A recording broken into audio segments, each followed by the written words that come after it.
Hey guys, this is That One Apple Guy, back at it again with another video. Today I'm going to be doing a comparison between the Galaxy A53 5G and the Galaxy A15 5G. Let's get right into the video. First thing we are going to talk about is design. So on the Galaxy A53 5G, we have an all-plastic matte black back. So as you can see, the sound of that is plastic. And we have 4 camera lenses. We have a 64 megapixel main camera, a 12 megapixel ultra-wide camera, a 5 megapixel macro camera, and a 5 megapixel depth sensor. And on the Galaxy A15 5G, we have this blue-black color changing back. I'm sorry because it's dirty, guys. I try to clean these phones. Like this one especially. It's really hard to clean for some reason, this one. But as you can see, it is a plastic back, but it does really feel like glass. The camera system we are getting is a 50 megapixel main camera. And by the way, the Galaxy A53 has OIS, which is optical image stabilization. This one, unfortunately, does not. And then we have a 5 megapixel ultra wide, and then only 2 megapixel macro camera compared to this, which has a 5 megapixel macro and a 12 megapixel ultra wide. So there are the cameras. Let's talk about the unlocking methods on both. So the unlocking method on the Galaxy A53 5G, as you can see, is going to be, as you can see on the right side here, we have our power, volume. On the top, we have our noise canceling mic. On the left side, we have nothing. And on the bottom, we have our one of our speakers. We have a USB Type-C port, which is capable of 25-watt fast charging. And then we have a SIM. Does this have a micro SD? Apparently this does have a micro SD card slot. I did look into that further. So that's really cool to have a micro SD card slot on one of these more expensive devices. But one thing you are lacking is a headphone jack. Another really cool feature about this phone is it is IP68 water and dust resistant. So I'm going to run it underwater in this clip right here. So I just want to show off the IP67 here. As you can see, running the phone under the tap. Everywhere. And the phone does still work, as you can see.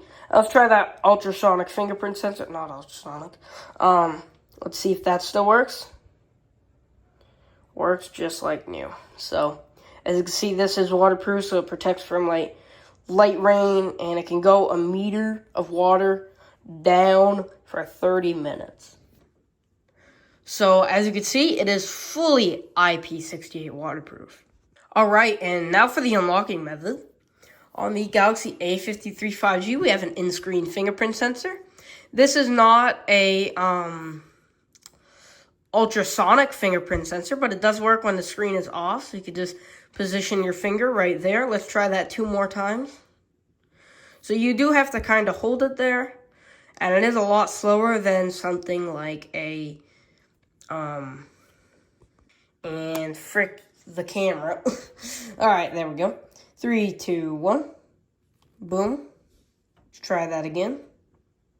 Boom. So that does work also very fast, and I much would rather have this. So the first thing I want to talk about is when these phones were released. So the Galaxy A53 5G was released in March 17th, 2022. And the Galaxy A15 5G was released January of 2024. But in Japan, Japan, right? It was released in December 11th, 2023. Now, this phone does have Gorilla Glass 5. This phone just has like a regular glass front, which, yeah. Oh, by the way, this ain't IP68, this is IP67, but still. Alright, so, both phones are going to be 6-inch displays, which is really nice. Alright, so both phones are going to be 6.5 inches, which is really nice, and they both are really good screens.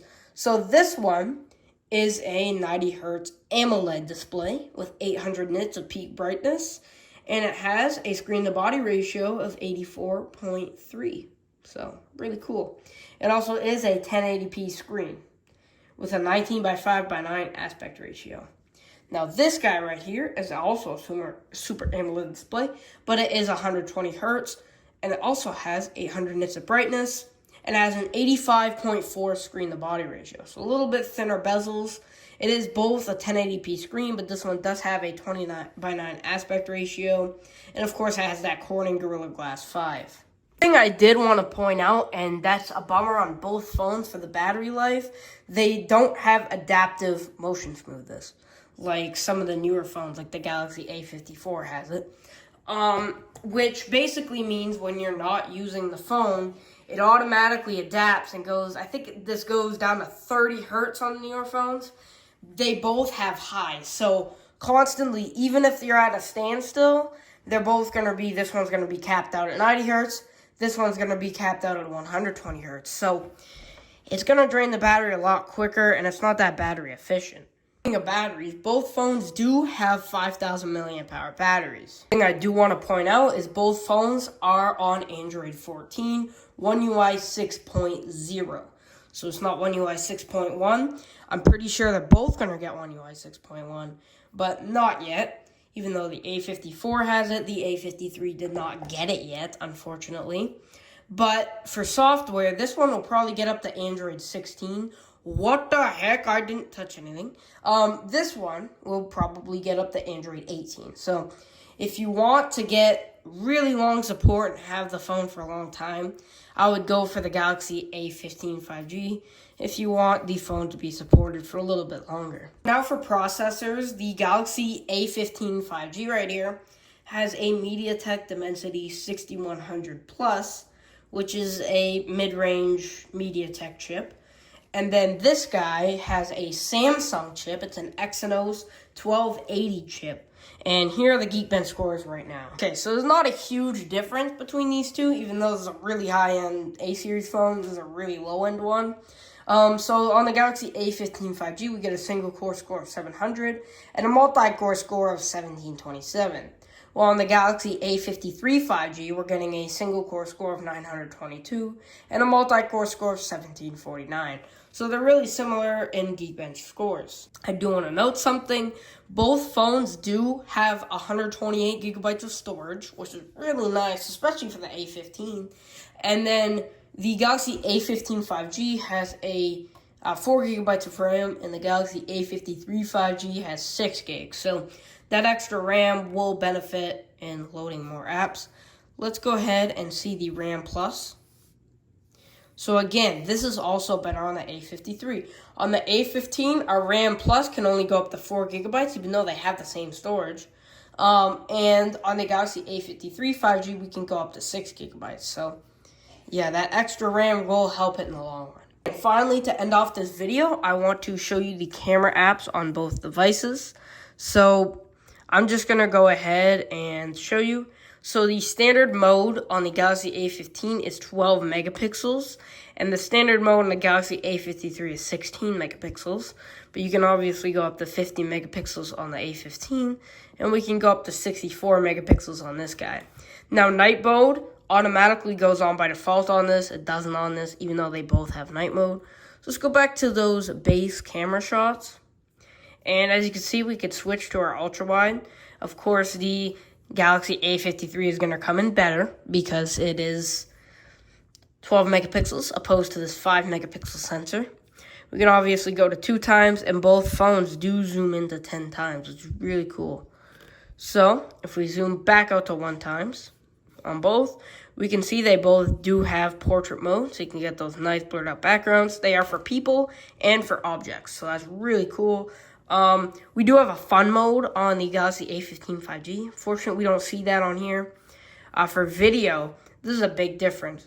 So the Galaxy A15 5G maxes out at Full HD 30, which is really bad because the A05s maxes out at Full HD 60.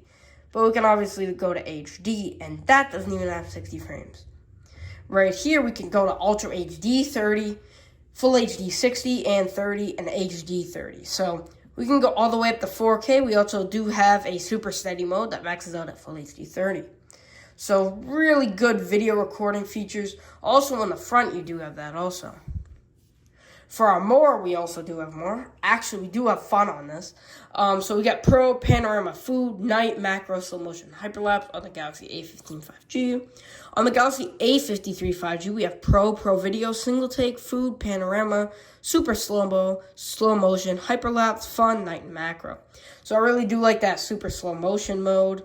I like that Single Take mode. We also do get Pro Video, so quite a bit more modes on this, but they both are very good cameras. Here's some photo and video samples.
Alright, so this is the Galaxy A53 5G.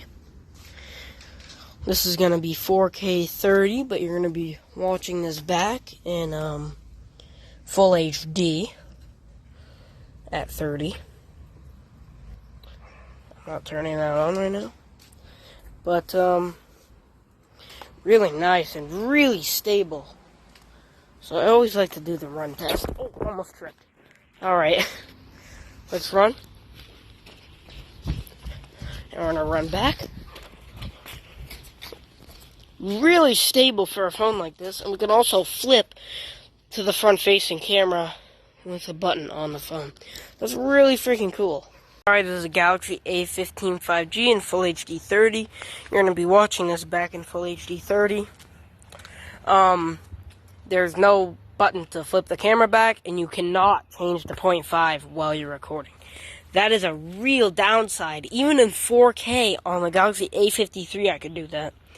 But, because the ultra-wide does record in fully 4K. But, here we go. There's the hose. Here's a close-up on that water spigot. I'll go over here. How do the microphones sound also?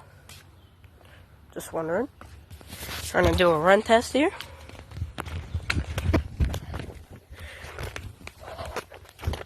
Yeah, pretty unstable video. The pictures have gotten better on these cheaper phones, but definitely not the video. They stayed pretty crappy. Alright, hopefully you guys enjoyed the video. Comment, like, subscribe. Really enjoy you guys supporting the content. And peace out.